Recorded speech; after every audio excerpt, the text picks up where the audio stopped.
안녕하세요. 오늘도 사연 살롱을 찾아주셔서 감사합니다. 저는 이제 막 2돌을 지난 딸아이를 키우고 있는 초보 엄마입니다.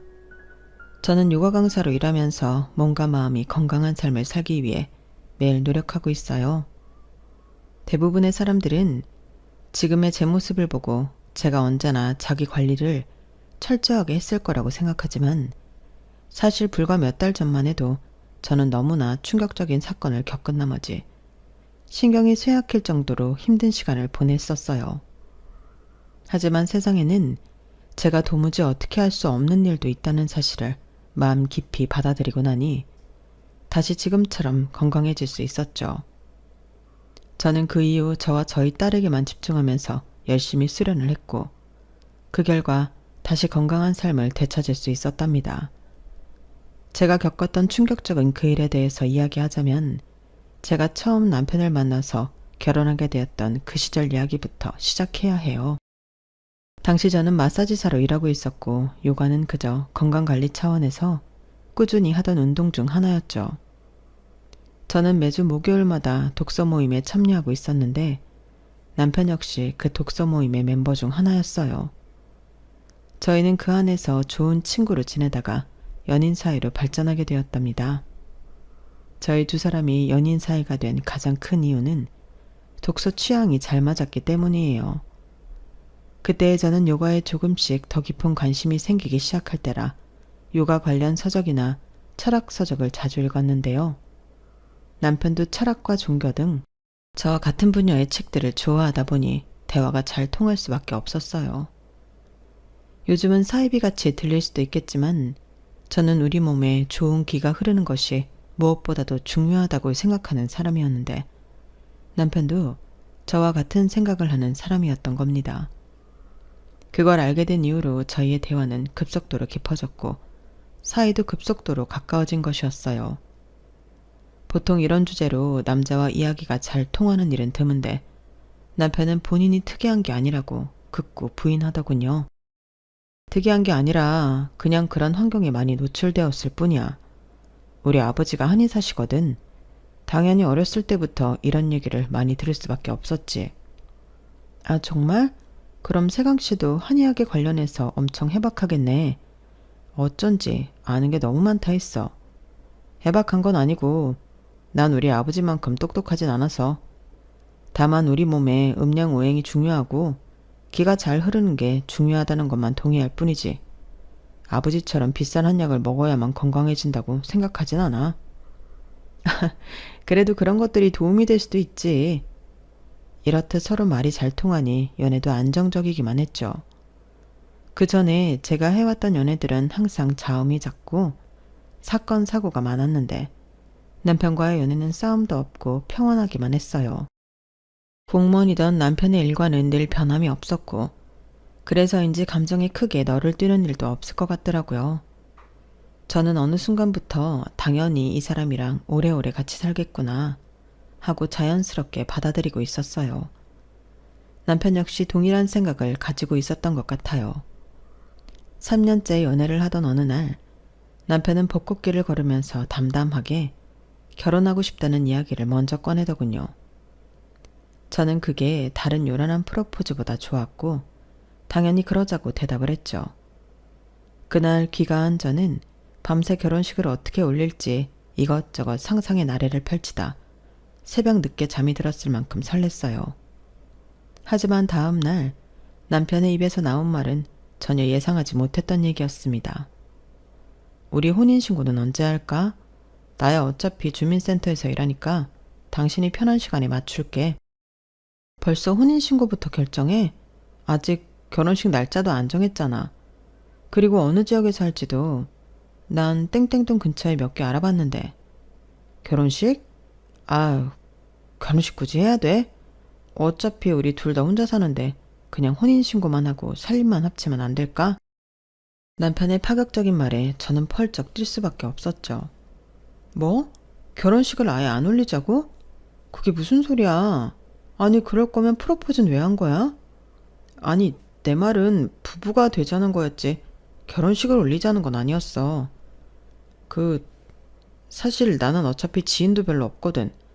그냥 혼인신고하고 같이 살게 되면 그게 결혼이지 뭐야. 그게 무슨 해괴망측한 소리야.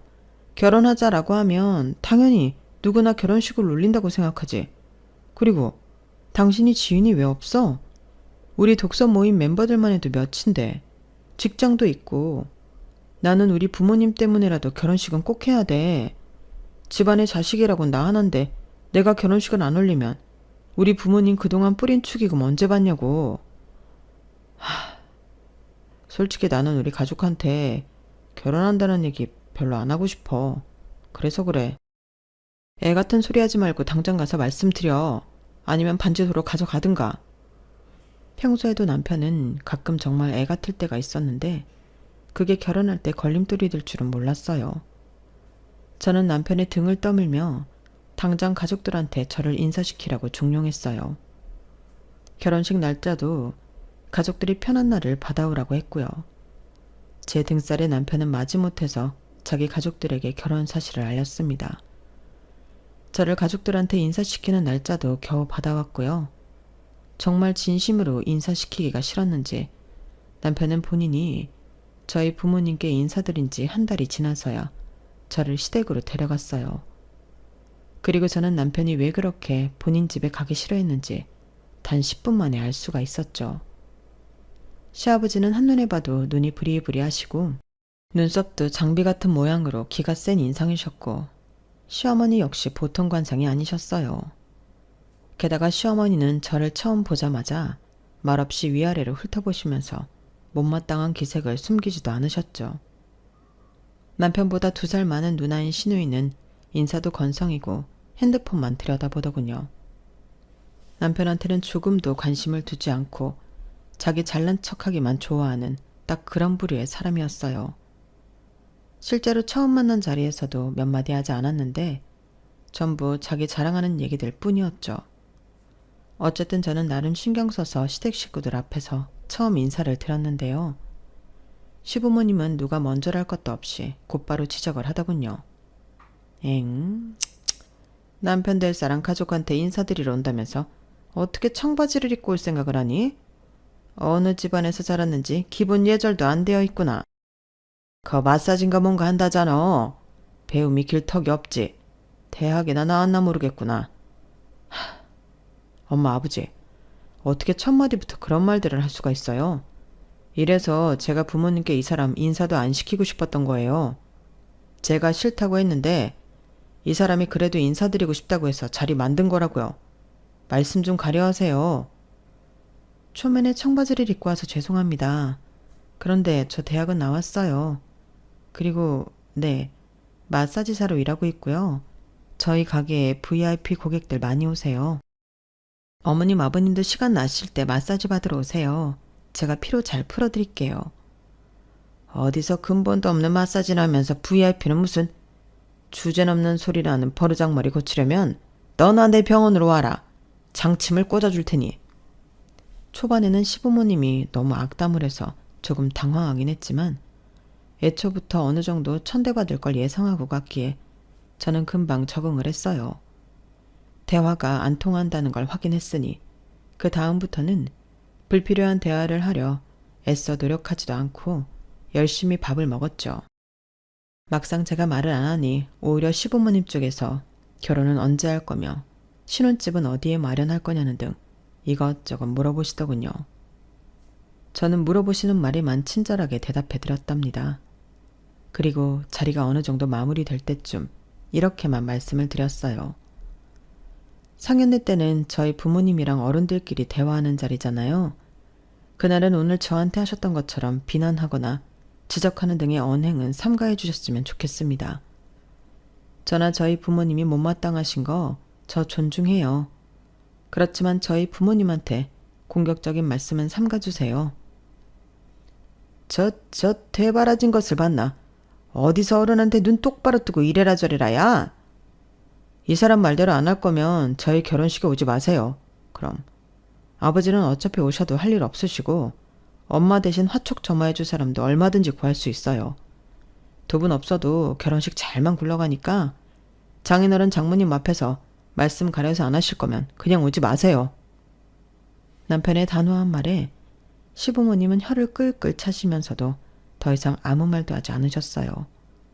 그리고 정말로 상견례 때는 말씀을 좀 가려 하시더군요. 그럼에도 싫은 티를 완전히 지울 수는 없었는지 그저 뚱하게 있다가 하셨고, 당연히 저희 부모님은 저희에게 물어보실 수밖에 없었죠. 사돈내외가 영 불편해 보이시던데 괜찮은 거 맞니?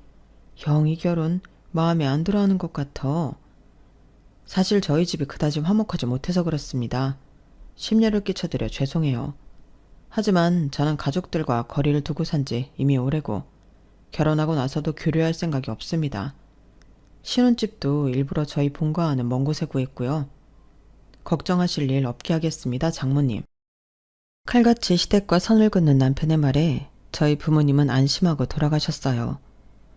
과정은 불안했지만 다행히 저희는 무사히 행복한 결혼식을 올릴 수 있었어요. 그리고 남편이 호언장담했던 대로 신혼 때는 정말 시댁과 교류가 거의 없었습니다. 심지어 명절조차도 그냥 지나갔어요. 저보다도 남편이 더 시댁에 가기 싫어하니 저는 더없이 편했고, 덕분에 결혼 초기엔 행복한 나날들만 마음껏 누릴 수가 있었답니다. 그렇게 행복한 생활을 이어가던 중 불행은 어느 날 갑자기 저희 삶에 끼어들었어요. 건강하시던 저희 부모님이 그만 큰 사고를 당하시고 만 거예요. 당시 걸핏하면 몸살이 나고 몸이 허약해지던 남편은 긴 휴가를 냈고, 저희는 푹 쉬면 나아질 거라고 생각해 휴양림에서 열흘 동안 머무를 예정이었는데요. 이틀째 되던 날, 저희 부모님 집에 큰 화재가 났다는 소식을 듣고 급하게 짐을 챙겨 서울로 향했어요. 하지만 치솟는 불길에 가스관이 폭발하면서 아직 구조되지 못하고 집 안에 계시던 부모님이 돌아가시고 말았죠. 서울로 막 진입하던 때에 그 소식을 들었어요. 집 방향으로 향하던 차를 다시 병원으로 돌리면서 얼마나 울었는지 모릅니다. 한날 한시에 부모님 두 분을 전부 열 줄은 상상도 못했으니까요. 화재가 발생한 건 에어컨 실내기가 과열된 게 원인이었다고 하더군요. 저희 부모님 댁 에어컨 실내기였고, 그 일로 저희는 형편이 많이 어려워질 수밖에 없었어요. 법적으로는 부모님 유산으로 보험 및 손해보상금 처리를 전부 해드리고, 남은 빚은 상속 포기로 진행했기에 문제될 게 없었지만, 저희는 피해가 심한 세대에게 따로 또 보상금을 드렸어요. 저희 부부의 형편상 무리한 지출이었지만 조금이라도 더 노력하지 않으면 부모님 장례에서 마음껏 슬퍼할 수도 없을 것 같았거든요. 남편은 한동안 힘들어하는 절 오랫동안 위로해 주었어요. 그리고 겸직 신청을 해서 투잡을 뛰기 시작했습니다. 저도 자발적으로 오버타임 근무를 하며 돈을 더 벌었고요. 그러던 중 다니던 요가 학원에서 요가 강사 자격증 클래스를 오픈한다는 소식을 들었죠. 요가 학원을 오래 다니면서 요가 강사도 잘 나가는 사람들은 돈을 많이 번다는 이야기를 종종 들었던 저는 강사 자격증을 따볼까 고민했어요. 남편에게 이야기하니 남편은 적극적으로 응원해 주더군요. 당신 마사지 샵에서 회원관리 잘하잖아. 요가 강사도 똑같을걸? 당신 잘할 수 있을 거야. 한동안은 돈이 더 들어갈 텐데 우리 형편에 너무 무리하는 거 아닌가 몰라. 그 정도는 괜찮아. 내가 일을 더 하면 되지. 난 당신이 도전해봤으면 좋겠어. 고마워. 그럼 한번 해볼게. 남편의 응원에 힘입어 저는 일을 하면서 평일 저녁과 주말마다 강사 자격증을 준비했고 반년 만에 자격증을 딸 수 있었어요. 그동안 남편이 대부분의 살림을 하며 정말 많이 도와주었죠. 택배 일을 정말 하루도 쉬지 않고 했으니까요. 초보 강사가 된 저는 이제 저도 열심히 일해서 그동안 고생한 남편을 쉬게 해줄 수 있을 줄 알았어요. 그런데 제가 수업을 하나둘씩 시작할 때쯤 이해가 안 되는 일이 하나둘씩 생기기 시작하는 겁니다. 남편이 자꾸 밤에 잠을 잘 못 자고 시름시름 앓더군요. 원래 정말 건강한 사람이었는데 결혼한 이후에 한 번씩 크게 아프더니 점점 그 빈도가 잦아지는 듯 했죠. 특히나 이 시기에는 건강에 영 좋아질 기미도 보이지 않고 계속 아팠다 덜 아팠다만 반복하고 있었어요.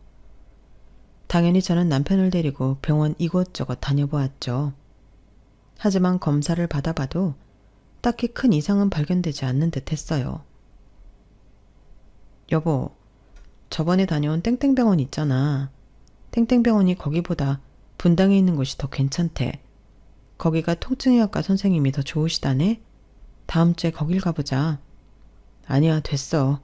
이제 병원은 그만 가고 싶어. 병원비가 뭐 땅 파서 나오는 것도 아니고. 그냥 내가 그동안 통 쉬질 못해서서 피곤한 것 같아. 큰 병이 있다면 벌써 의사들이 밝혀냈겠지. 당신이 그냥 피곤하기만 한 게 아니잖아. 잘 때 계속 끙끙 앓으니까 그렇지. 안 그래도 택배일을 다음 달까지만 하려고 이미 얘기는 해놨어. 거기도 새로운 사람 구할 시간이 있어야 하니까 다음 달까지만 하고 그 이후에는 좀 쉬어볼게. 그럼 괜찮아질 거야. 뾰족한 수가 나오지 않자 남편은 더 이상 병원에 가지 않겠다고 했어요. 대신 겸직으로 일하던 택배 일을 줄이겠다고 했죠. 저는 그래도 병원에 가는 걸 포기할 수 없어 몇 번이나 더 남편을 설득해보려고 했지만 남편은 완강하게 싫다고 하더군요. 그래서 남편이 택배 일을 그만두기까지만 손꼽아 기다렸죠. 그 사이 남편은 자기가 자면서 끙끙 앓는 게 신경이 쓰였는지 아예 저랑 따로 자겠다며 옷방에 이부자리를 깔고 잤어요. 제가 가뜩이나 몸이 안 좋으니 당신이 침대에서 자라고 해도 말을 안 들으면서요. 결국 저는 어쩔 수 없이 남편을 예의주시만 하며 내버려 두고 있었는데요. 애써 큰일이 아닐 거라고 마음을 다독이며 하루하루를 보내던 어느 날 남편에게서 믿기지 않는 소식이 들려온 거예요. 남편은 저희가 살던 지역만 택배 배달을 했기 때문에 트럭이 아닌 9인승 차를 타고 짐을 나르곤 했어요. 뒤에 공간을 전부 짐칸으로 쓴 거죠. 그런데 남편이 골목길에서 좌회전을 꺾는데 뒤에 실었던 짐들이 전부 쏟아졌다는 겁니다. 트렁크 문이 열려서 말이죠. 남편은 그날따라 짐이 많아 본인이 트렁크 문을 끝까지 닫지 못했던 것 같다며 자책을 했지만 저는 그럼에도 이 사고가 이해가 되질 않았습니다. 트렁크 문이 설령 열렸다고 해도 골목길에서 좌회전을 해봤자 얼마나 세게 했다고 짐이 전부 길거리로 쏟아지나요? 조금 경사가 진 골목이쯤이야 했지만 그래도요. CCTV를 봐도 이해가 안 가더라고요. 하지만 제가 이해가 가던 말던 어쨌든 망가진 물건들은 저희가 배상을 해줘야만 했습니다. 작은 사이즈의 택배가 아예 분실된 것도 있었거든요. 게다가 골목길에 주차되어 있던 차량들까지 날아오는 짐들에 맞아서 피해 보상 청구를 해왔고요. 이제 좀 금전적으로 안정이 되나 했더니 또 엄청난 지출이 생기고 만 것이었죠. 하지만 그래도 이때까지는 자책하는 남편을 위로해 줄 수 있었어요. 마침 또 제가 요가 강사로 일을 시작했으니 당연히 둘이 함께 일을 하면 빨리 마이너스를 메울 수 있을 거라고 생각했죠. 큰 불행이 찾아온 중 아이러니하게도 그 사고가 터지고 며칠도 되지 않아서 저에게 놀라운 일이 생겼는데요. 바로 아이를 가졌다는 거였습니다. 사실 결혼한 지 몇 년이 되어도 아이 소식이 없어 초조함이 생기던 차였는데 갑자기 임신을 해서 저는 일단 기뻤어요. 그리고 그날 바로 남편에게 이 소식을 알려주었죠. 그런데 남편은 오히려 심각한 표정을 짓더니 한 5초쯤 있다가 억지로 웃으며 기뻐하는 척을 하더군요. 당연히 저도 기분이 상할 수밖에 없었죠. 왜? 걱정돼? 괜찮아. 우리 애 잘 키울 수 있어. 아니야. 걱정하는 게 아니라 오늘 좀 피곤했어서 그래. 당연히 기쁘지. 혹시 아이 가지기 싫었던 건 아니지? 무슨 그런 말을 해. 당연히 아이는 늘 가지고 싶었지. 남편이 영혼이 하나도 없는 말투로 기쁜 척을 하는 모습에 저는 됐다며 그냥 안방으로 들어와서 잠들어 버렸어요. 물론 저도 저희의 형편상 애를 잘 키울 수 있을까 하는 걱정이 생기긴 했지만 그래도 애써 긍정적으로 생각하고 있었는데 남편의 반응에 제대로 마음이 상하더군요. 그렇게 안 좋은 마음으로 겨우 잠이 들었는데 한 2시간쯤 지났으려나요? 저는 부산스러운 소리에 다시 잠이 깰 수밖에 없었어요. 거실로 나가보니 남편이 외투를 챙겨 입고 있더군요. 뭐야? 무슨 일이야? 나가려고? 응, 깼어.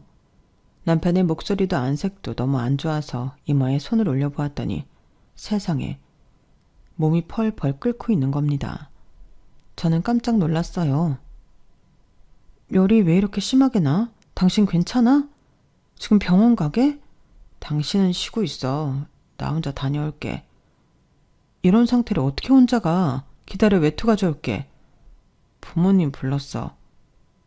어? 부모님? 시댁 말하는 거야? 아버지가 의사시잖아. 부모님이 병원으로 와주신다고 했어. 병원 갔다가 부모님 댁에 좀 있다 올게. 병원 많이 다녀봤지만 양약으로는 한계가 있는 것 같아서 일부러 불렀어. 부모님 있는데 당신 데려가고 싶지 않아. 내가 연락할게. 집에 있어. 시댁 식구와 관련해서는 늘 저보다 더 예민하게 굴던 남편이었기에 저는 결국 남편의 말을 들을 수밖에 없었어요. 대신 택시를 타는 순간까지 함께 있어주었고 병원에 도착하자마자 전화하라는 말을 30번쯤 하고 남편을 보내주었죠. 그리고 거실 소파에 앉아 밤새도록 남편의 전화를 기다렸는데요. 저는 다음 날 날이 밝아서야 연락을 받을 수가 있었어요. 남편이 아닌 시댁에서 시어머니한테서 온 연락이었죠. 어제 저녁에 석진이가 집으로 오는 길에 사고를 당했다. 네? 뭐라고요? 무슨 사고요? 택시를 타고 오다가 도로에서 고라니를 쳤다고 하더구나. 기사랑 석진이 둘 다 다쳐서 병원에 와 치료받는 중이다. 고라니라고요? 아니 병원 가는 길에 그럴 만한 도로가 없을 텐데요. 어제 병원으로 바로 간다고 했는데 그럼 남편은 얼마나 다쳤어요? 심각한가요? 병원?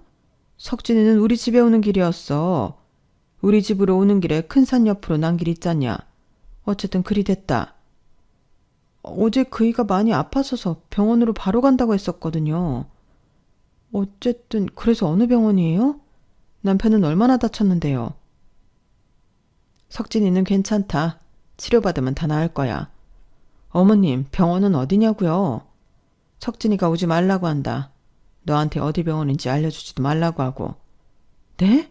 그게 무슨 말도 안 되는 소리예요. 남편 좀 바꿔보세요. 말도 안 되는 소리라며 제가 빨리 병원을 알려달라고 소리쳤지만 시어머니는 남편을 바꿔주지도 않고 끝까지 병원을 알려주지 않은 채로 전화를 끊어버렸어요. 그 뒤로 수십 통의 전화와 문자를 했지만 시어머니는 침묵으로 일관하더군요. 남편에게서는 아무런 소식도 없고 급기야 남편의 핸드폰이 아예 꺼진 것 같더군요. 시댁에서 작정하고 저한테 아무것도 알려주지 않으니 저는 아무것도 할 수가 없었어요. 남편이 그날 저녁에 타고 갔던 택시조차도 남편이 부른 거였기 때문에 택시 기사에 대한 정보도 알 수가 없었죠. 시댁에 작정하고 찾아가 몇 날 며칠 지켜봐도 시부모님은 아예 집에 들어오지도 않는 듯 했어요. 저는 미친 사람인 척하고 경찰까지 들어가 그날 고라니를 치고 사고가 났던 차량이 있는지 알아봐달라고 부탁했지만 아무런 사건 없이 그런 걸 찾아줄 수는 없다며 번번이 거절만 당하고 말았답니다. 그렇게 한 달이 지났어요. 저는 그렇게 어느 날 갑자기 남편을 한 달 동안이나 못 보고 산 사람이 되었어요. 그런데 한 달 후에 드디어 시어머니한테 다시 연락이 왔습니다. 핸드폰에 시어머니 번호가 뜨자마자 저는 미친 사람처럼 전화를 받았는데요. 시어머니가 전해온 소식은 청천벽력 같은 소리였어요. 남편이 사망했다는 것이었죠. 지금 장례식 마치고 돌아오는 길이다. 가지고 있던 짐은 알아서 처분해. 앞으로 우리가 따로 볼 일은 없을 것 같구나. 지금 무슨 소리를 하시는 거예요? 난데없이 갑자기 전화해서 남편이 죽었다고요? 어머님 같으면 그 말을 믿겠어요? 저희 남편이 갑자기 왜 죽어요? 대체 무슨 일인데요? 그간 몸이 많이 아팠다고 들었다. 그런 와중에 사고까지 당하니 몸이 벼터내질 못한 모양이야. 어쨌든 할 말 다 전했으니 이만 끊으마. 어머님! 저는 정신이 나갈 만큼 화가 나서 전화가 끊기자마자 곧바로 시댁으로 향했어요. 시댁 앞에서 몇 날 며칠이라도 있을 기세였죠. 그간 시댁에 항상 인기척이 없었는데 그날 갔더니 놀랍게도 불이 켜져 있더군요. 저는 미친 사람처럼 초인종을 100번도 더 누르고 문을 미친 듯이 두드리며 당장 나오시라고 고래고래 소리를 질러댔어요. 시댁 식구들은 꼼짝도 않고 나올 기미를 보이지 않았죠. 저는 과장 하나도 없이 3시간을 넘게 그 앞에서 계속해서 난동을 부렸습니다. 그랬더니 시아버지가 문을 열고 나오더군요. 저는 시아버지를 보자마자 득달같이 달려들었어요. 시아버지를 옆으로 밀치고 시댁 집 안으로 들어가려고 했죠. 하지만 시아버지가 더 힘이 세시더군요. 시아버지는 저를 붙잡고 집에서 먹거름 떨어뜨려 놓았습니다. 제가 아무리 화가 난 상태여도 덩치 큰 할아버지를 이기지 못하더라고요. 당시 임산부여서 그랬던 것 같기도 하고요. 시아버지는 정승같이 딱 집 앞을 버티고 절 온몸으로 막아섰습니다. 아버님, 저희 남편 어딨어요? 애들 엄마가 연락하지 않았냐? 석진이는 죽었다. 말도 안 되는 소리 하지 마세요. 지금 그걸 저더러 믿으라는 거예요? 아버님 얼굴이 지금 아들을 잃은 사람의 얼굴이냐고요. 갑자기 남편이랑 생이별을 하게 만들어 놓고 죽었다는 말 한마디면 다 되는 줄 알아요? 사실을 말했을 뿐이다. 우리 당연히 힘들지. 네가 아무리 미친 사람처럼 날뛰어봤자 하루아침에 자식을 잃은 부모만큼 힘들지는 않을 거다. 이만했으면 이제 그만 가라. 저는 배우자예요. 게다가 그 사람 애를 임신하고 있다고요. 제 아빠가 갑자기 한 달 동안 사라졌다가 이제는 죽었다는데 아버님 같으면 제정신일 수 있어요? 아버님이랑 어머님 행동이 너무 수상하잖아요. 지금 전 두 사람 말 안 믿어요. 남편 사망 신고라도 하셨어요? 죽었으면 어디에 묻었는데요? 제대로 답을 하시란 말이에요. 시아버지는 한동안 아무 말 없이 저를 쳐다보기만 했어요. 워낙 표정이 없으셔서 대체 무슨 생각으로 절 쳐다보고 있는지 모르겠더군요. 다시 말이 없어진 시아버지를 붙잡고 저는 다시 남편의 행방을 물으며 고래고래 소리를 질렀어요. 울고불고 화를 냈다가 매달려도 봤다가 난리를 쳤지만 시아버지는 미동도 없이 가만히 계셨죠. 제가 지쳐서 힘이 없어지자 그제서야 시아버지는 마지막 한마디를 하고 다시 집으로 들어갔어요. 인정하기 힘들겠지만 석진이는 정말로 죽었어. 화장했고 유언에 따라서 뼈가루는 강에다 뿌렸다. 지금 임신한 상태면 몸 그렇게 함부로 쓰지 말아라. 남편이 갔어도 애는 이제 태어나는데 애를 봐서라도 정신을 차려야지. 의미 없는 짓 그만두고 이제 들어가 쉬거라. 저는 어쩔 수 없이 그날은 다시 집으로 돌아왔어요. 하지만 몇 날 며칠 더 시댁을 찾아갔죠. 그렇지만 그날 이후로 한 번도 시댁 식구들을 다시 볼 수 없었습니다. 이 모든 일이 너무 현실적이지 않아서 당시 저는 제가 머리가 어떻게 된 줄 알았는데요. 그나마 제가 정신을 붙들 수 있었던 것은 산부인과에서 검진받으러 오라는 연락을 받았기 때문이었어요. 그 연락을 받고 시아버지 말대로 임산부인데 너무 제 자신을 돌보지 못했다는 것을 퍼뜩 깨달은 것이었죠. 당장은 남편을 찾으려고 동분서주하며 뛰어다니는 것보다 아이를 건강하게 잘 낳아야 하는 게 더 중요한 일이었습니다. 그걸 위해서 몸 관리도 잘하고 돈도 예전처럼 다시 잘 벌어야 했죠. 그래야 출산 전후로 일을 쉬더라도 금전적으로 버틸 수 있을 테니까요. 저는 아이를 생각하면서 억지로 정신을 차려 다시 제대로 된 생활을 하기 시작했어요. 그러면서도 틈틈이 경찰서나 그 근처 병원 등을 찾아가 남편 이름으로 들어온 환자가 없었는지 물어보고 다녔죠. 혹은 그 이름으로 사망 접수나 사망 신고가 되어 있는지도 물어보았어요. 그런데 그 어떤 병원에서도 남편을 치료했다는 얘기를 듣지 못했고 경찰에서조차 계속 사망 신고가 안 되어 있다고만 하고 발벗고 나서서 남편을 찾아주진 않더라고요. 그뿐만 아니라 경찰서에서는 자꾸만 찾아오는 저에게 원래 집 나간 배우자는 경찰에서 찾아줄 수 없는 거라며 정신 차리라는 얘기를 했어요. 저더러 심리 상담이라도 받으라고 하더군요. 저는 그런 소리를 들은 이후로 경찰에 찾아가는 걸 관두고 남편을 찾으려는 노력도 관뒀습니다. 점점 배가 불러와 움직이는 게 힘들어진 탓도 있었고요. 결국 저는 혼자서 아이를 출산했어요. 산후조리원 갈 돈이 없어서 바로 집으로 와서 아이를 혼자 돌보는데 너무 힘들어서 눈물이 저절로 줄줄 났죠. 출산과 동시에 마사지샵과 요가 학원에서 해고를 당했어요. 그 전에 남편을 찾겠다고 매일같이 시댁이며 경찰서, 병원을 돌아다니다 보니 일을 제대로 못했었기 때문에 어찌 보면 당연한 결과였죠. 퇴직금을 받긴 했지만 애 키울 생각하면 푼돈에 가까웠습니다. 그런 상황에서도 모유 수유를 하기 위해 편의점에서 인스턴트 미역국을 사 먹는 제 모습이 스스로 너무 처량하더군요. 몇 달 동안 아이랑 둘이 지내며 몸은 하루하루 축났고 저는 더 이상 울 힘도 없어질 정도로 기력이 쇠하고 있었어요. 신생아를 돌보느라 잠도 제대로 못 자니 우울증이 날로 심해져만 갔죠. 계절이 3번쯤 바뀌었을 때 이대로는 애도 죽고 저도 죽겠다 싶어서 저는 무작정 택시를 부르고 시댁으로 향했습니다. 무작정 초인종을 누르고 인터폰 카메라 앞에 아이를 들이밀고 있었어요. 처음에는 애를 보고도 문을 안 열어주더라고요. 초인종을 몇 번 더 누르자 아이가 울기 시작했고 그제서야 시어머니가 현관문을 열고 나오더군요. 그간의 경험으로 저는 시어머니가 문을 여는 동시에 문을 확 열어버렸어요. 시어머니가 휘청거리며 넘어질 뻔했지만 저는 그러거나 말거나 일단 몸의 반을 시댁 집안으로 들이밀었죠. 너 이게 뭐하는 짓이야? 왜 남편 사망신고 아직 안 했어요? 남편 죽었으면 얼른 사망신고 하세요. 그래야 제가 보험금이라도 받죠. 저야 그렇다 쳐도 이 집 손주가 굶어 죽을 판이에요 지금. 경찰 부르기 전에 당장 나가. 문에서 얼른 안 떨어져?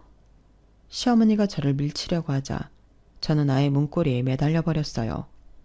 그리고 미친 사람처럼 악을 썼죠. 이 집 손주가 죽는다고 당장 돈을 빌려주기라도 해야 하는 거 아니에요? 차용증이라도 써줄 테니까 돈 내놔요. 무슨 거지들도 아니고 무식하게 와서 목소리만 높이면 다야? 당장 나가.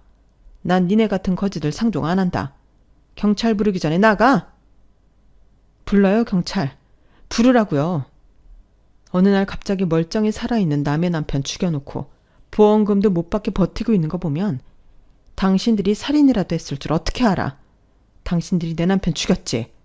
불러 경찰. 내가 당신을 다 살인자로 신고할 거야. 너 정말? 쌀이라도 갖다 줄 테니 얼른 나가. 너 지금 제정신이 아니야. 당신들이 조금이라도 상식적으로 그렇으면 저도 애기도 이런 고생 안 해요. 당신들이 이딴 짓을 하고도 사람이에요? 어떻게 생사람을 잡아놓고도 인간이냐고. 그동안 쌓여있던 억울함과 서러움이 전부 토해져 나오면서 저는 결국 문에 매달린 채 엉엉 울면서 통곡하고 말았어요. 당신들 모두 지옥에 떨어질 거라고 욕을 해대면서요. 그런데 그때였어요. 어떤 사람이 거실에서 현관으로 걸어 나오더군요. 저는 자연스럽게 그쪽으로 눈이 가게 되었는데요. 그 사람을 보니까 현관문을 잡고 있던 손이 저절로 힘이 풀리고 멍하니 그 사람을 응시하게 되었어요. 그 사람은 제 남편이었습니다. 하지만 제가 놀란 건 죽었다던 남편을 만나서가 아니었어요. 당신 뭐야? 당신 내 남편 맞아? 꼴이 그게 뭐야? 제가 놀란 건 남편의 몰골이 너무 이상했기 때문입니다. 화장이며 한복이며 요상한 꼴을 한 남편은 절 보고 낮은 목소리로 말했어요. 그동안 속여서 미안해. 당신이랑 가까이 있으면 안 되는 상황이었어. 신을 받았거든. 신을 받았다고? 그게 무슨 무당이라도 됐다는 거야? 믿을 수 없는 이야기였지만 남편의 몰골은 그게 아니고선 설명이 안 됐어요. 제가 너무 황당해서 아무 말도 못하고 굳어있는데 시어머니는 얼른 아기를 안아서 안으로 들어가더군요. 남편은 저를 이렇게 세워서 집 안으로 데리고 들어갔어요. 시아버지는 시어머니한테 애를 받아들고 얼른 달랬고 시어머니는 주방으로 들어가시는 것 같았어요. 저는 남편이 이끄는 대로 거실 소파에 앉아서 이 모든 말도 안 되는 일을 이해하려고 애썼습니다. 한편으로는 제가 드디어 미쳤나 싶기도 했고요. 제 옆에 앉은 남편은 땅이 꺼져라 한숨을 쉬며 이야기를 시작했어요. 사실 재작년부터인가 자꾸 이상한 꿈을 꾸기 시작했어. 당신은 잘 이해할 수 없겠지만 하긴 나도 직접 겪으면서도 이해가 안 됐으니까. 처음에는 나도 이렇게 되기 싫어서 거부했는데 그럴수록 자꾸만 주위에서 이상한 사고가 나더라고. 그리고 자꾸 아프고. 처음엔 한두 번 그러다 많은 것 같더니 점점 빈도가 잦아졌어. 그런데 그때 당신이 임신을 했다니까. 내가 거기 계속 있으면 당신이나 아기한테도 안 좋은 영향이 갈 것 같아. 얼른 자리를 피한 거야. 그래서 그게 다야? 그래서 죽었다는 소리를 했다고? 상식적으로 그럼 당신이 직접 나랑 통화를 해서 상황 설명을 했어야지. 그게 아니더라도 어디 요양원을 갔다던지. 멀쩡한 사람 어거지로 과부 만들어 놓고 지금 그걸 이유라고 되는 거야? 방법이 잘못되었다는 거 알아. 하지만 당시엔 나도 부모님도 정신이 없었어. 그리고 차라리 내 존재 자체를 없애면 당신이 빨리 포기할 줄 알았어. 처작시 내팽겨 쳐놓고 내가 당신 찾기를 포기하길 기다리고 있었던 거네? 당신 이거 이혼 사유야. 알아? 사기라고. 세상에 어떤 미친 인간이 임신한 지 아내한테 시부모 시켜서 죽었다는 사기를 쳐.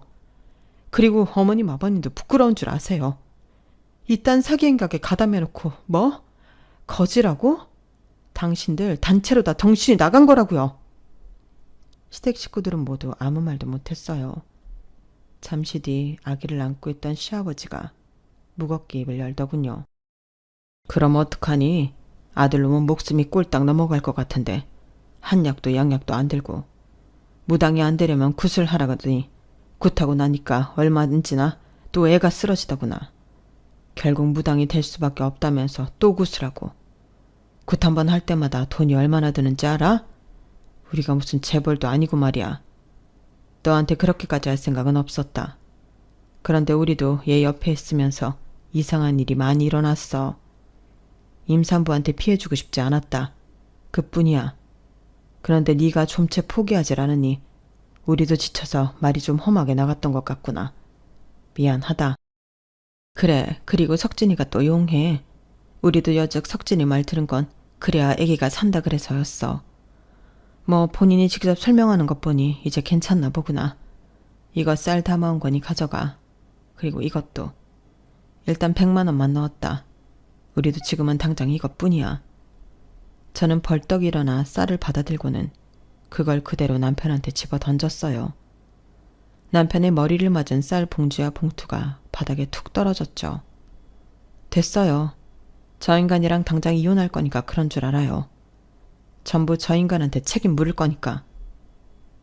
저는 정내미가 전부 떨어져서 쏘아붙였는데요. 남편은 세상 덤덤하게 이렇게 이야기하는 거예요. 원하는 조건을 적어와. 전부 합의해주고 이혼할게. 그리고 이 집에 다시 찾아오지 마. 애한테 안 좋아. 당신이랑 나랑 결혼 전에 사주를 봤어야 했는데. 너무 평안한 모습에 저는 속이 뒤집혀 쌀봉지를 집어들고는 남편한테 마구 휘둘렀어요. 쌀봉지가 터지고 남편 볼이 새빨갛게 부어오르는데도 남편은 그냥 맞고 있더군요. 저는 씩씩대면서 아기를 다시 안아들고 돈봉투도 집어들고 집으로 돌아왔어요. 그리고 변호사의 힘을 빌려 남편에게 집과 양육비, 정신적인 피해 보상 등 최대한의 보상을 요구했죠. 남편은 그 변호사 상담 비용까지 내주었고 모든 내용을 전부 합의해 주더군요. 저희는 그렇게 이혼했어요. 알아보니 무당은 처음 몇 년 동안 돈을 정말 잘 번다고 하더라고요. 그때가 신기가 가장 세다나요? 어쨌든 그래서인지 남편은 지금까지 양육비도 상당히 많이 보내주었어요. 처음엔 이 기가 막히는 상황에 일이 손에 잘 잡히질 않았는데 시간이 지나면서 차츰 마음의 안정을 되찾고 육아에 집중할 수 있게 되었어요. 그리고 다시 요가 강사로 취직도 했고요. 그동안 제 자신도 아이도 너무 방치해 놓았기에 저는 더더욱 육아와 제 건강을 챙기는 일에 엄청난 집중을 해야 했답니다. 생활이 안정궤도에 들어서니 전 남편의 입장도 얄궂다는 생각이 들긴 하더라고요. 하지만 저한테 말도 안 되는 사기를 쳤던 건 지금까지도 용서가 안 되는 부분이네요.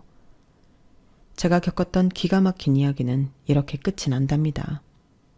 전부 털어놓고 나니 속이 시원하네요. 앞으로 싱글맘으로 아이를 키워야 하는 저에게 응원 한마디씩 부탁드릴게요.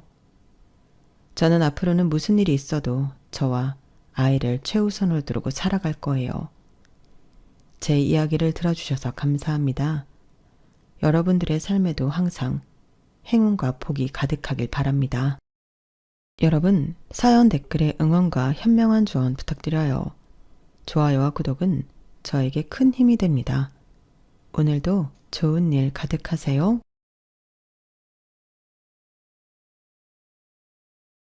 안녕하세요. 오늘도 사연 살롱을 찾아주셔서 감사합니다. 칠순을 몇 달 앞두고 자식들과 연을 끄는 아버지입니다. 부모가 돼서는 자식과 연 끄는 게 무슨 자랑이라고 사람들 앞에서 대놓고 떠드느냐 하시겠지만 오죽하면 그러겠습니까?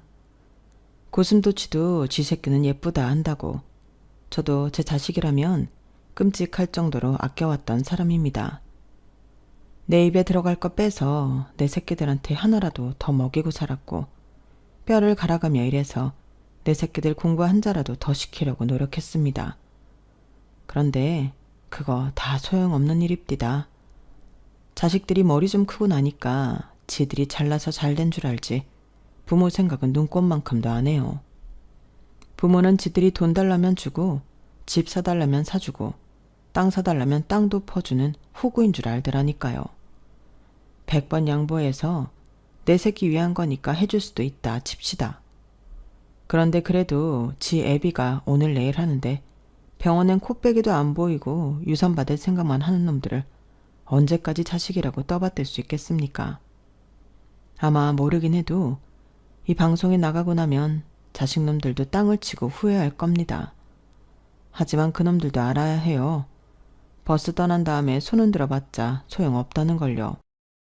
저는 밥 굶지 않고 사는 게 평생 소원일 정도로 찢어지게 가난한 집에서 태어났어요. 위로 형과 누나가 6이 있고 밑으로는 남동생이 하나 있었는데 6.25 전쟁 중에 큰형과 둘째 누나가 세상을 떠나서 내가 떠났을 땐 위로 4명만 남아 있었어요. 그러다 국민학교에 다니던 무렵 월남으로 파병 나갔던 셋째 형마저 전쟁터에서 세상을 떠나면서 8남매였던 우리 형제는 5남매가 되어버렸습니다.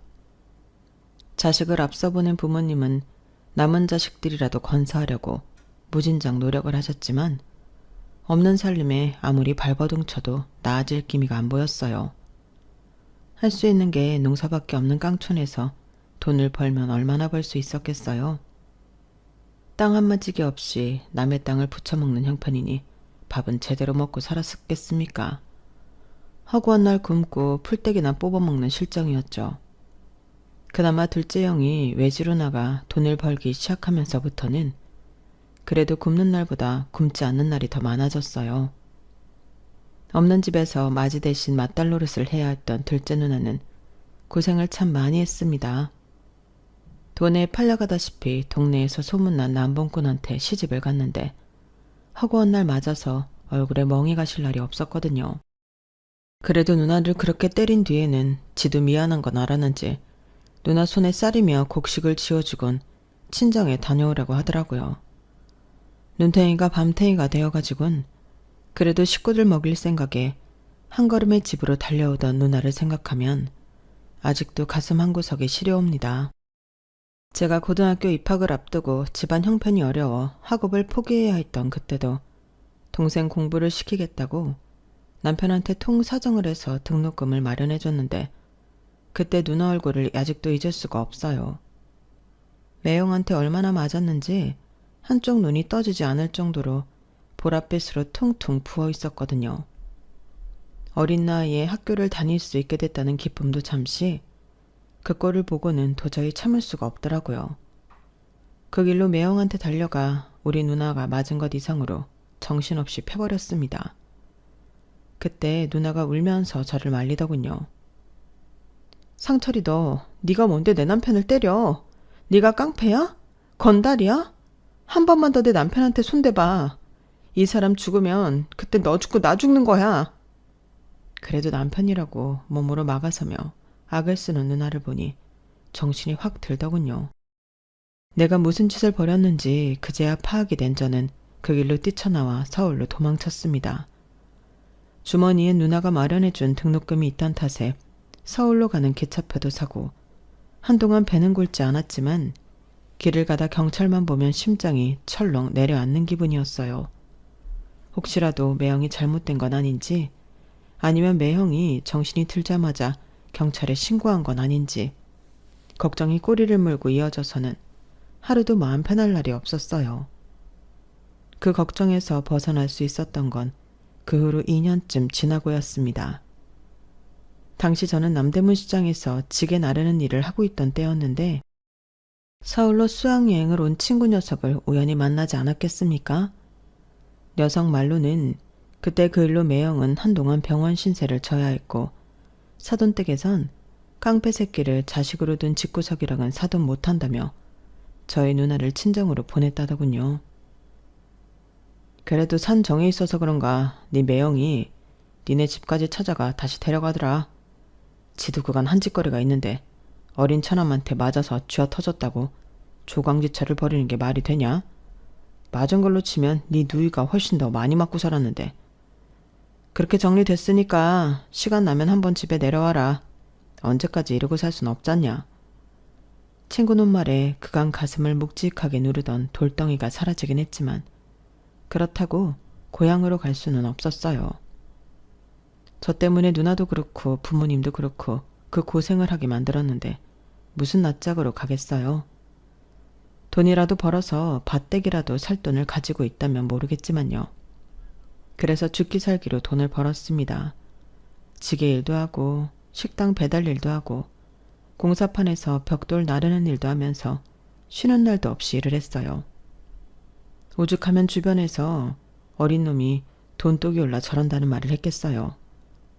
그래도 저는 돈 좀 모아서 누나한테 받은 등록금도 돌려주고 우리 가족 부쳐먹고 살 땅떼기 좀 살 수 있다면 이 한 몸 으스러져도 상관없다고 생각했어요. 하지만 근 10여 년 만에 돌아온 고향은 정말 많은 게 변해 있었어요. 그렇게 길을 쓰고 돈을 모았는데 정작 고향에 내려갔을 땐 누나는 이미 죽고 없었거든요. 평생 고생만 했지 병원에도 한번 못 가본 누나는 무슨 병인지도 모른 채 시름시름 앓다가 세상을 떠났다고 했어요. 매형네 선선 한기퉁이에 쓸쓸하게 놓인 둘째 누나 묘 앞에서 한참을 목 놓아 울었습니다. 못난 동생이 이제야 누나한테 은혜도 갚고 서울 구경도 시켜드리려고 했는데 돌아올 수 없는 강을 건너시다니. 지난 10여 년 동안 발버둥 치며 살았던 그 시간들이 부질없게만 느껴졌어요. 돈 벌어서 은혜 갚겠다고 서울에서 아등바등 할 시간에 고향에 내려와 누나한테 사죄하고 밥이라도 한 끼 함께 먹을 걸 그랬다는 뒤늦은 후회가 들었어요. 둘째 누나는 제게는 엄마 같은 존재였거든요.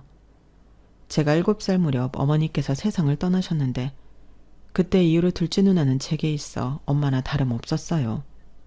씻기고 먹이고 재우고 그걸 다 둘째 누나가 해주었으니까요.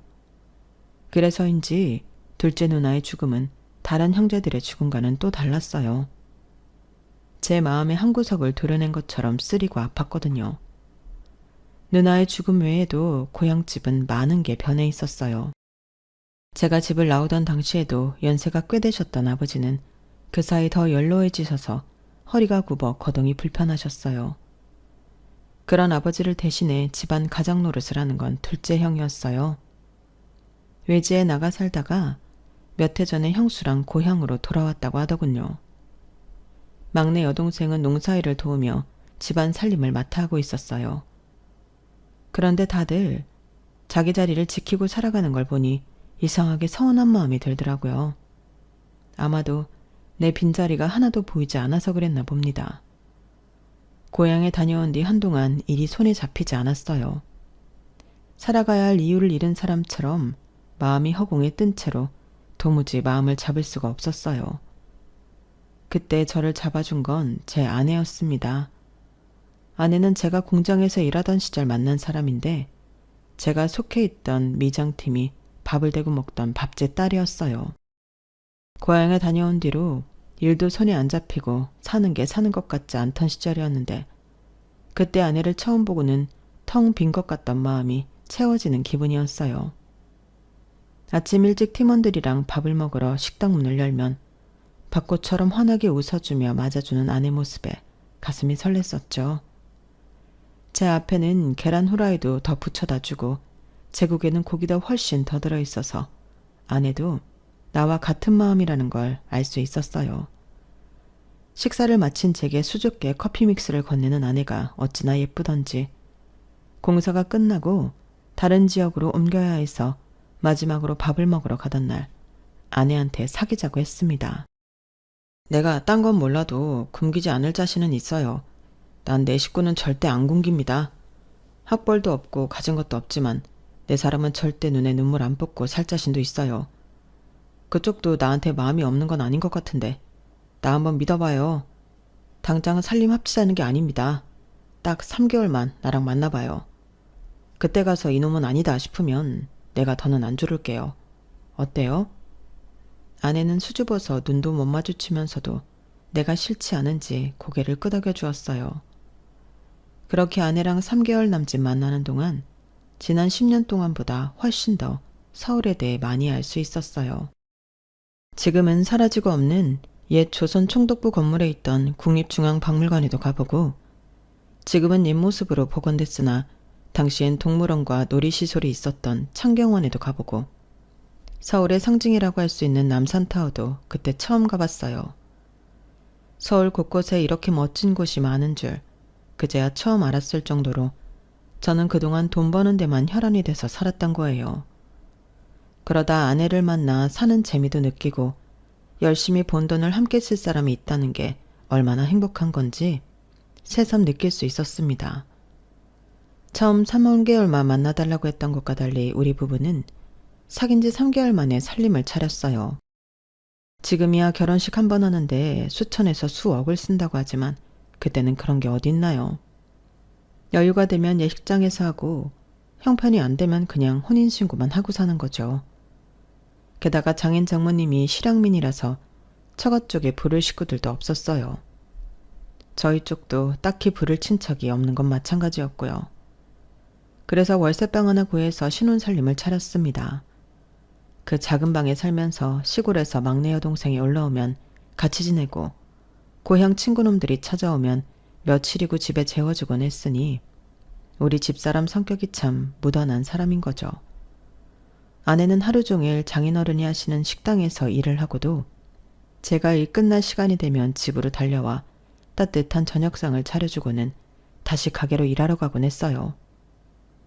없는 살림이라 철마다 옷을 사입을 형편은 안 됐지만 아내가 옷이며 속옷이며 늘 깨끗하게 빨아서 뽀송뽀송하게 말려준 덕분에 삼성과 이병철 회장이 부럽지 않을 정도였어요. 솔직히 저는 태어나서 이렇게 극진한 대접을 받아본 적이 없었기 때문에 아내의 손길이 닿은 모든 게 다 고맙기 그지 없었습니다. 생활력도 있고 살림도 잘하는 아내는 결혼하고 이듬해 아들까지 제 품에 안겨주었습니다. 출산한 뒤에도 애 우는 소리에 제가 깰까봐 우는 애를 안고 집 앞 골목을 서성이던 아내 모습은 아직도 잊을 수가 없어요. 공사판에서 하루 종일 일하는 사람 잠이라도 편히 자야 하지 않겠냐며 자기는 신경 쓰지 말라고 하는데 이런 착한 아내를 어떻게 고생을 시킵니까? 업고 다녀도 모자랄 사람을요. 결혼 전에 고생 안 시키겠다고 약속을 했지만 그 마음을 다잡은 건 전적으로 아내 때문이었어요. 남들 쉴 때도 내 몸 한 번 더 움직여서 몇 푼이라도 더 버는 게 내 아내를 고생에서 벗어나게 하는 유일한 돌파구다 생각하고 정말 돈에 미친놈처럼 죽어라 이래서 돈을 모았습니다. 그런데 일당 받아오는 돈 모으는 것만으로는 가난을 면하기 힘들겠다는 생각이 들더라고요. 난 혼자 몸이 아니라 업체를 만들어 직원을 여럿 두고 일을 하면 훨씬 더 큰 공사도 딸 수 있고 그러면 버는 돈의 규모도 달라지니까요. 그렇게 시작한 사업은 미장일은 물론 중장비까지 영역을 넓혀서 15년 만에 작은 건설사로 발전했습니다. 비록 대기업 하청을 받아 공사를 하는 회사긴 했어도 한창 아파트 붐이 있었던 덕에 재미 좀 볼 수 있었어요. 그러다 90년대 후반이 되면서부터 시중에 자금이 말랐다는 걸 체감할 수 있었고 건설 쪽이 사양길에 접어들었다는 것도 어렴풋이 알 수 있었어요. 그래서 하던 사업을 적당한 업자한테 넘기고 앞으로 뭘 해먹고 살지 고민을 해보기로 했어요. 그동안 사업한다고 삼남매를 아내한테만 맡겨온 것도 미안하고 해서 한동안 여행도 좀 다녀볼 요량이었죠. 그동안 번 돈도 꽤 돼서 돈 걱정이 없으니 할 수 있는 결정이었어요. 그런데 회사를 팔고 반년도 안 돼서 나라에 큰 사건이 터진 겁니다. IMF 사태였죠. 건설사, 은행, 대기업 할 거 없이 하루아침에 부도가 나서 실업자가 되는 가장들이 수두룩했어요. 저도 그때 회사를 팔지 않았다면 어떻게 됐을지 모를 일이었어요. 그때 은행에 집이나 건물들을 담보로 맡기고 돈을 갚지 못해 경매로 쏟아진 매물이 한둘이 아니었어요. 현금을 보유하고 있는 사람들만이 바닥까지 떨어진 집과 건물을 헐값에 사들일 수가 있었어요. 바로 저처럼요. 새로운 사업을 하려고 은행에 넣어둔 돈으로 건물을 사고 경기가 나아지기 시작하면서 건물을 담보로 대출을 받아 또 다른 건물을 사들이는 방식으로 총 3개의 건물을 수중에 넣을 수 있었습니다. 돈이 돈을 번다는 말은 과언이 아니라는 걸 그때 실감할 수 있었어요.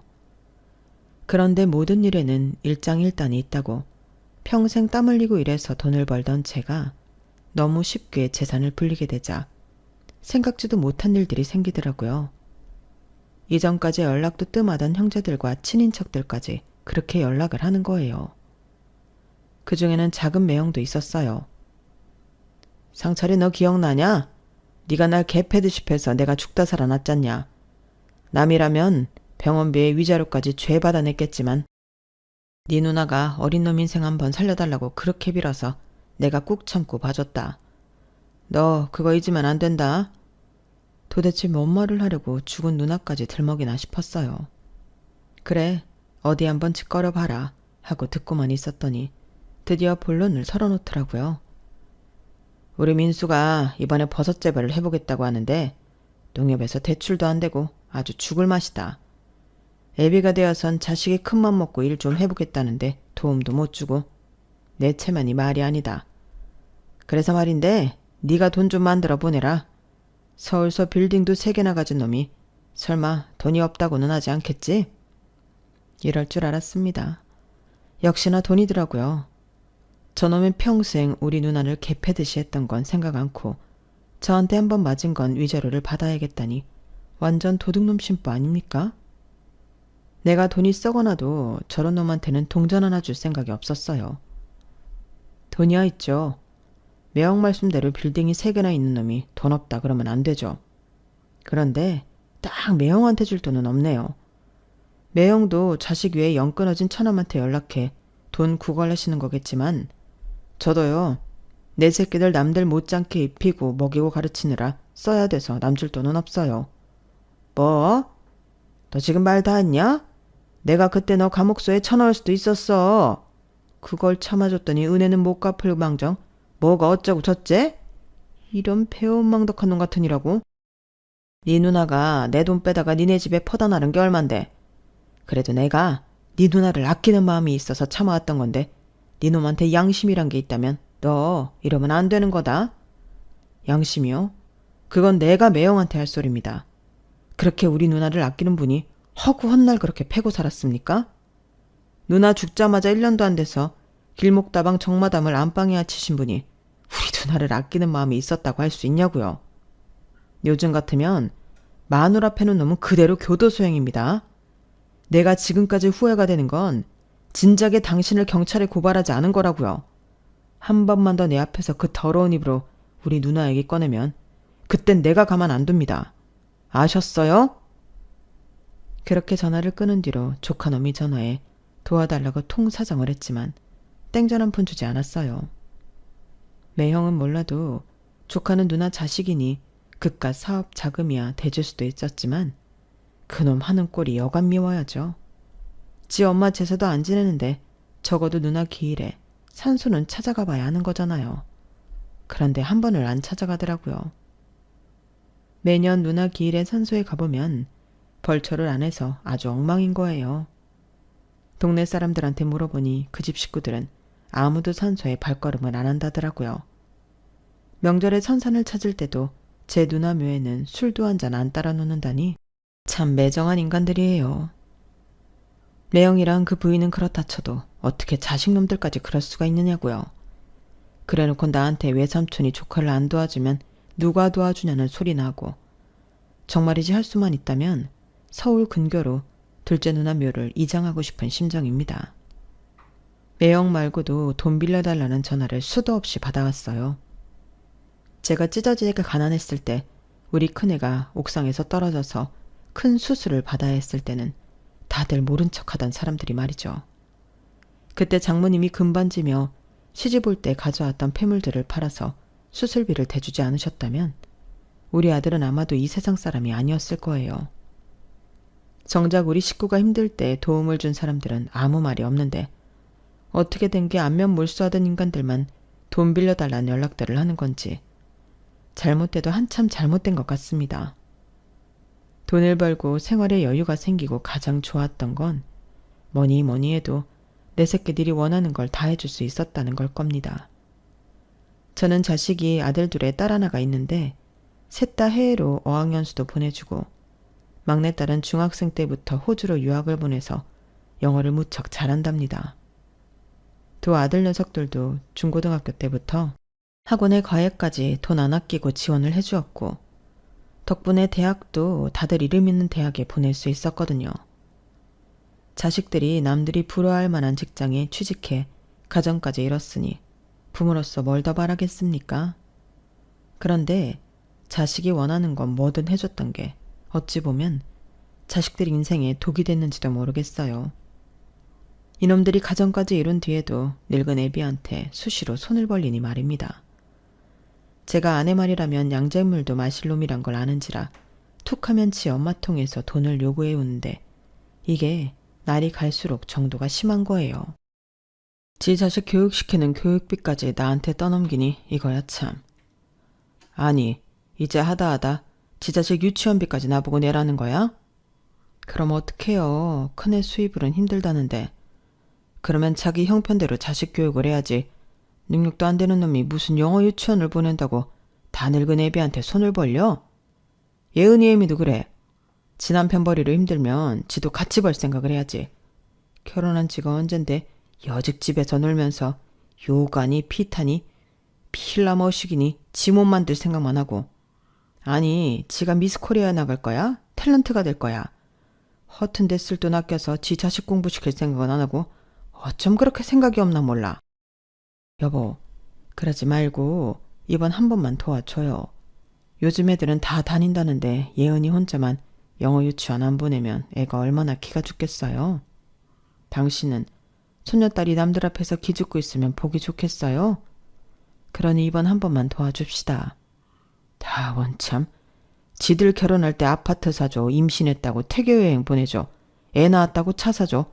이제 내 영어 유치원비까지 내놓으라니 이거말로 칼 안 든 강도가 따로 없구만.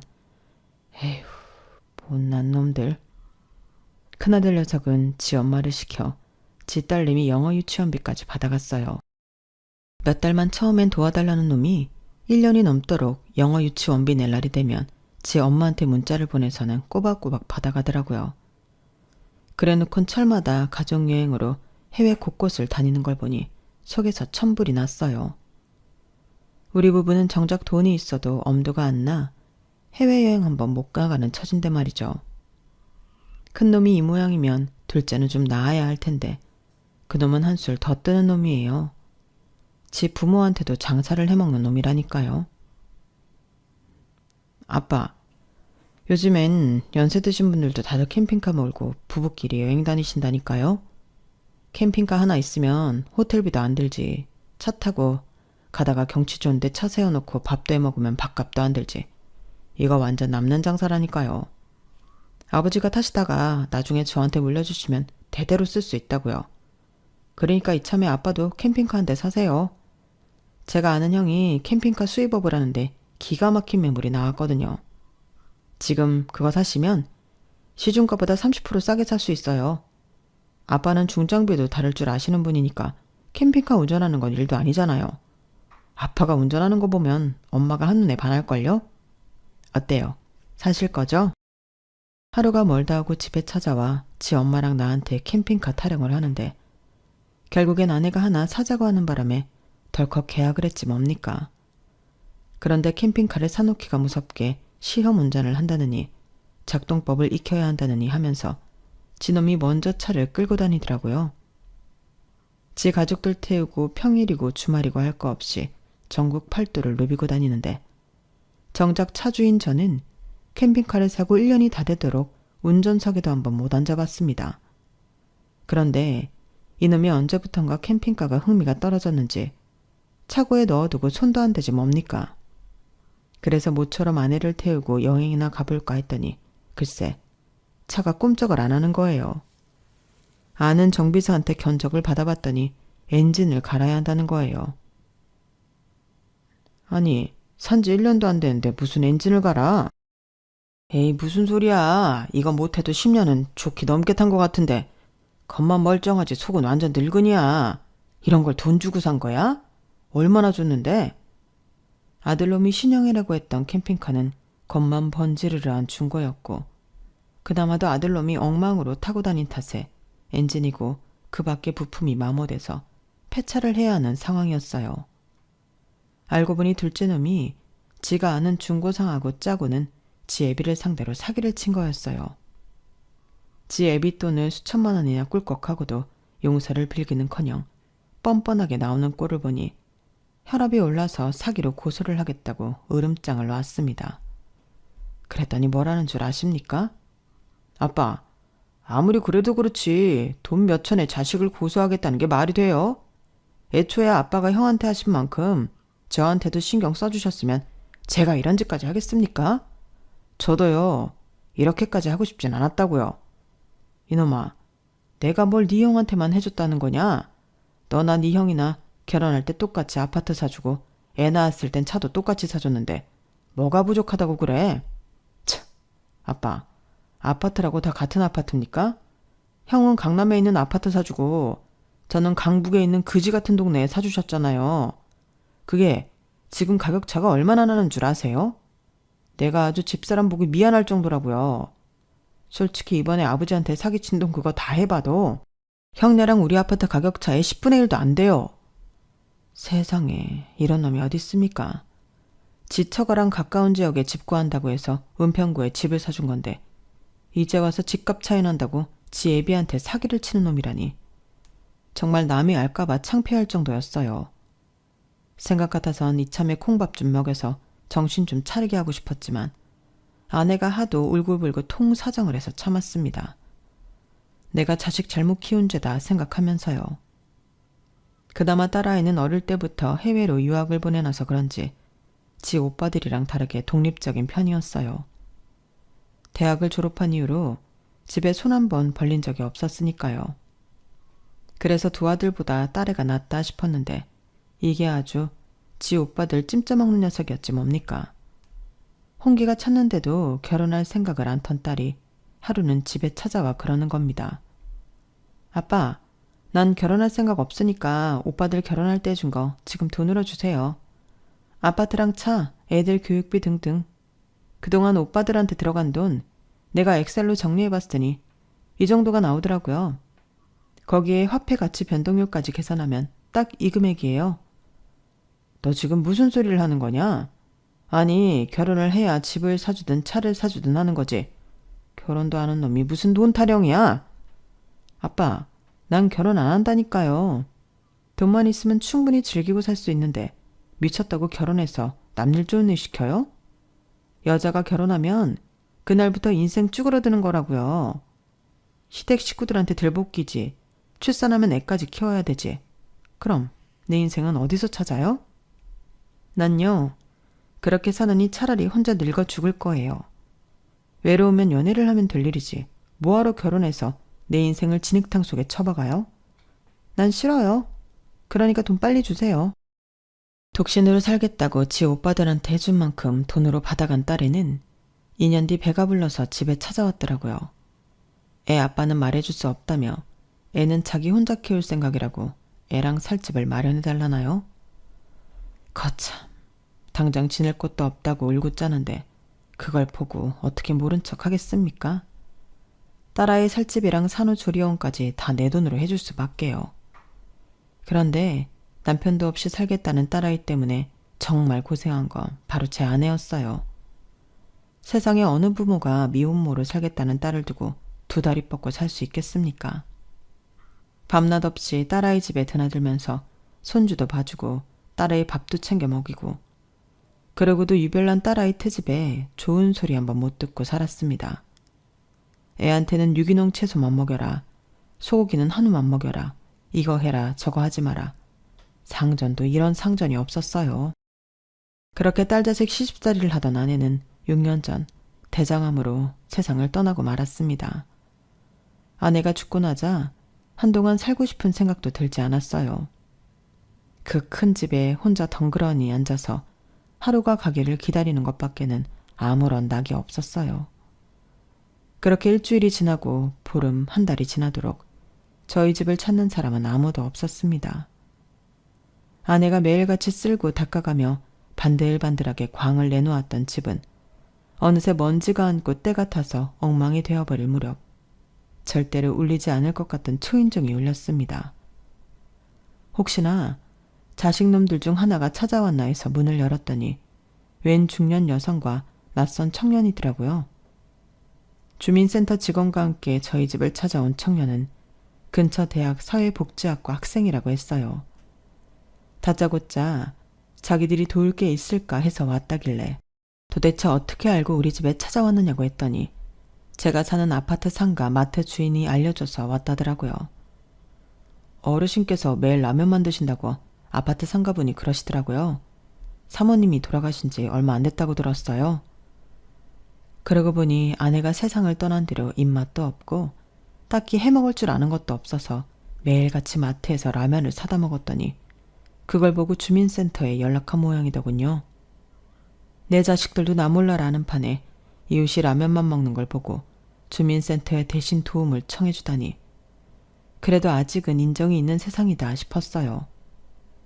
어르신, 제가 도와드릴 테니까 인터넷으로 돌봄 서비스 신청을 하세요. 그래야 정식으로 도움을 받을 수 있어요. 젊은 청년은 자신이 들고 온 전자기기를 꺼내 저 대신 독거노인 돌봄 서비스를 신청해 주었어요. 그리고는 그날 이후 민석이라는 청년은 매일같이 우리 집에 찾아와 밥은 먹었는지 필요한 건 없는지 물어가며 집 청소도 도와주고 저를 데리고 근처 공원으로 산책도 가주곤 했습니다.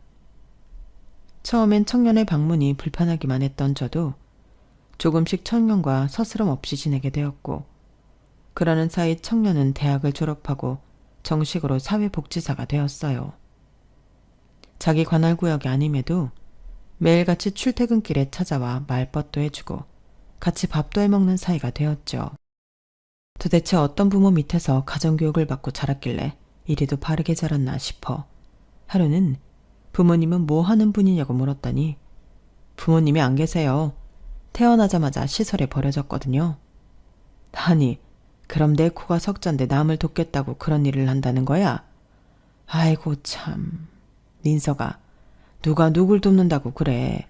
기껏 힘들게 공부를 했으면 남들보다 잘 살 궁리를 해야지. 어르신, 저 잘 살고 있어요. 후원자분들 도움으로 대학도 다녔고요. 이렇게 사회복지사도 됐잖아요. 제가 지금 이렇게 한 사람 몫을 하고 살 수 있는 건 다 후원자분들과 국민들 세금 덕분이에요. 그러니 제가 받은 거 이제는 저도 갚고 살아야 할 거 아닙니까? 민석이 말을 듣는 순간 망치로 머리를 한 대 맞은 기분이었어요. 그동안 남들보다 잘 먹고 잘 입고 살겠다고 아등바등 돈을 모아왔던 제 자신이 부끄러울 정도였어요. 쥐뿔도 없이 서른을 바라보는 나이에 고시원에 살면서도 남들한테 받은 걸 갚을 수 있다고 좋아하는 민석이가 저보다 훨씬 어른스러워 보였습니다. 그래서 나도 이젠 좀 달라져야겠다는 생각을 했습니다. 먼저 민석이한테 고시원을 나와 우리 집에서 같이 살자고 했어요. 집도 크고 빈 방도 많은데 한 사람 더 들인다고 뭐가 달라지겠어요? 그렇게 민석이랑 한 집에 살면서 나도 사회를 위해 뭘 할 수 있는지 많은 생각을 했습니다. 부모 없이 자라는 아이들을 위해 시설에 기부도 하고 무료 급식소에 쌀도 보내고 학비가 부족한 애들을 위해 대학에 장학금도 보내줬습니다. 살면서 돈 쓰는 게 하나도 아깝지 않았던 건 그때가 처음이었어요. 그렇게 몇 년을 민석이랑 함께 살다가 녀석이 결혼을 하면서 다시 혼자가 되었습니다. 민석이가 결혼할 때 부모님을 대신해 내가 살 집이라도 해주겠다고 했더니 민석이도 그렇고 민석이 처도 그렇고 한사코 거절을 하더군요. 부창부수라고 아내도 자기랑 똑같은 사람을 얻어서는 부부가 아주 올곧게 자란 티가 났어요. 결혼한 뒤에도 민석이랑 민석이 처가 수시로 집에 드나들며 반찬도 해다 나르고 딸아이를 출산한 뒤에는 늙은이 척척할까봐 애도 데리고 와서 재롱도 보여주고 했어요. 내 피가 섞인 자식은 아니었지만 친자식들보다 더 자식 같은 존재가 되었죠. 덕분에 저는 인생의 황혼기에 또 다른 즐거움을 느끼며 살 수 있었습니다. 하지만 세월은 이 늙은이 몸을 하루가 다르게 갉아먹었고 결국 병원 신세를 지게 됐어요. 신장은 말기라더군요.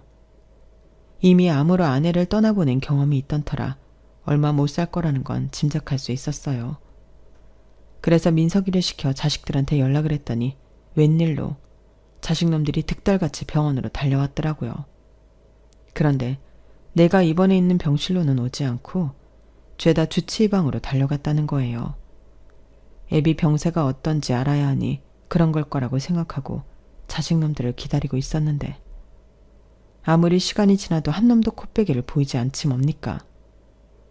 그때 쎄한 기분이 들면서 이놈들이 뭔 생각을 하는지 알 수 있었습니다. 이놈들이 병원에 찾아온 건 지 애비가 걱정돼서가 아니라 언제 죽느냐가 궁금했던 거라는 걸요. 보다 못한 민석이가 큰애한테 전화를 했더니 지금 바쁘니까 나중에 전화하라며 끊더랍니다. 수화기 너머로 들리는 소리가 시끌벅적한 게 무슨 파티라도 하는 것 같더라고요. 둘째랑 막내딸 목소리도 간간히 들렸는데 얼핏 들어보니 내가 죽으면 빌딩을 하나씩 나눠 갖자는 그런 얘기를 하는 것 같았어요. 지 애비가 암에 걸려 오늘 내일 하는 판에 유산 받을 생각에 파티를 벌이는 자식들이라니. 이런 걸 그동안 내 등골 빼가며 키웠다는 게 그렇게 후회가 될 수 없었어요. 그래서 변호사를 불러 유언장을 만들었습니다. 그리고는 서류 정리가 다 끝난 그날 자식들을 불러 유언장을 공개했어요. 변호사 전화를 받고 병실로 달려온 자식들은 제가 이미 죽은 줄 알고 있었는지 병실에 들어와 멀쩡한 나를 보고는 귀신이라도 본 표정들이더라고요. 놀랄 거 없어. 죽기 전에 내 손으로 유산 정리하고 싶어서 부른 거니까. 다들 정신 사나우니까 문과에 서 있지 말고 들어왔으면 앉아라. 그렇게 자식들을 한자리에 앉혀놓고 변호사를 시켜 유언장을 낭독하게 했습니다. 결론적으로 제가 가진 빌딩 중 2개는 팔아 재단을 만들고 그 재단은 민석이가 관리하게 했습니다. 민석이가 자랐던 것 같은 보육시설에 후원을 하고 부모 없는 애들이 자립할 수 있게 도움도 주고 학비도 대주는 일을 하라고요. 그리고 남은 빌딩 하나는 제가 입원해 있는 병원에 기부하기로 했습니다. 수술비가 없어서 고생하는 환우들한테 수술비도 대주고 의료보험이 적용 안 되는 고가의 약이 필요한 환자들한테는 약값도 대신 대주라고요. 그리고 제가 살던 아파트는 민석이 앞으로 해주었습니다. 세금은 건물 2개 판돈에서 떼어 이미 납부한 상태고요. 여기까지 발표를 하자 자식놈들이 득달같이 달려들더군요. 아버지, 지금 뭐 하시는 거예요? 자식이 3이나 있는데 그 많은 재산을 죄다 남한테 준다고요? 그럼 우리는요? 아버지 자식인 우리는 뭘 가지란 거냐고요? 형말이 맞아요. 어떻게 아버지가 우리한테 이러실 수가 있어요? 피도 안 섞인 저 인간한테는 재단도 맡기고 집도 주면서 왜 우리한테는 10원 한 장 안 주냐고요? 이건 무효예요. 절대 받아들일 수 없다고요. 오빠들 진정해. 법적으로 우리가 받을 수 있는 금액이 있으니까. 아빠가 이렇게 나오면 우리가 소송을 걸어서라도 받아내자고. 막내딸은 지 오빠들보다 이성적으로 나왔어요. 하지만 이어진 변호사의 말에 지 오빠들처럼 미쳐 날뛰기 시작하더군요. 그동안 아버님으로부터 증여받은 아파트, 차, 그 밖에 거액 현금들을 따져볼 때 소송을 하셔도 딱히 받으실 금액이 없으실 겁니다.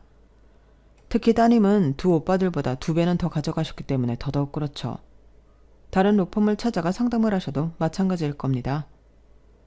변호사의 말에 자식들과 며느리들은 하늘이 무너진 것처럼 망연자실한 표정이었어요. 막내딸은 방방 뛰며 울고불고 난리였고요. 그동안 내가 니들한테 너무 많은 걸 줬어. 그러지 말아야 했는데 말이다. 늘 받고만 살다 보니 니들은 받은 거에 대해 고마워하는 마음도 없잖니. 이 예비가 마지막 하는 길에 내 자식들한테 그동안 못했던 참교육을 하려는 거니까 그렇게들 알고 돌아가거라. 그리고 똑똑히 들어라. 부모는 니들이 필요할 때마다 돈을 꺼내 쓸 수 있는 지갑이 아니란다. 부모 자식 간에도 주고받는 게 있어야 하는데 니들은 나한테서 받아가기만 했지 가져온 게 하나도 없어. 그러니 이참에 니들이 어떻게 살았는지 반성하고 니들 자식들한테는 제대로 된 부모가 될 수 있도록 해라. 얘기 끝났으니 다들 나가봐. 피곤해서 자야겠다.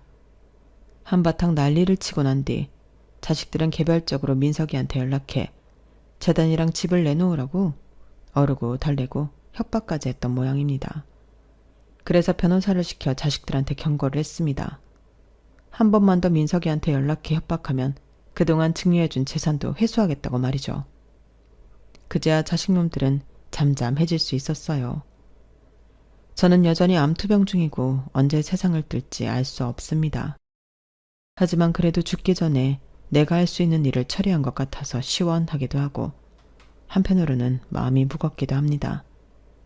내 자식들은 내가 잘못 키운 탓이니 누굴 탓하겠습니까?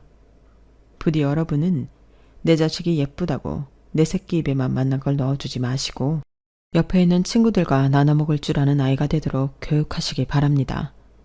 안 그러면 저처럼 늙어서 후회하게 될지 모르니까요. 지금까지 제 사연을 들어주셔서 감사합니다. 다들 건강하시고 행복하십시오. 여러분, 사연 댓글에 응원과 현명한 조언 부탁드려요. 좋아요와 구독은 저에게 큰 힘이 됩니다. 오늘도 좋은 일 가득하세요.